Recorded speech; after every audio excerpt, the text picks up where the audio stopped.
שחקני הנגב, כל הכבוד. אז יש לנו גם סיגל העיר אחד היום, ועכשיו למדליות, בנות מהברבר, במקום השלישי, ליה גונן, מכבי תל אביב, דקה 24-25.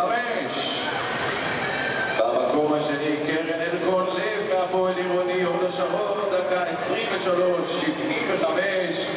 וראשונה ואלופת הגילאים, מורס, מהפועל קאנטרי זיכרון יעקב, דקה 22-72. יובל סגל מאמן זיכרון, וזה שמעניק את המדליות.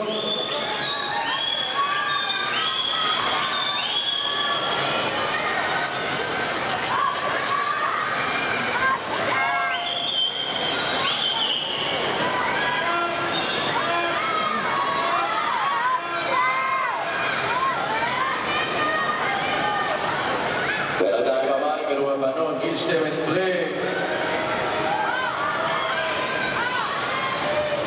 אנחנו רואים במסלול מספר 2 את נטע, ב-5 אנחנו רואים את נטע פניגר מראשון. בפי שנוגן, ראשונה יומר שטיינמן, לפני נטע ברסון ואליזבת עמוד סגרן. יופי של תוצאות, משפרות את התוצאות שלהם המוקדמות. ודניאל, הוא גם למאמן את מכבי קריית אונו כדי להעניק את המדליות.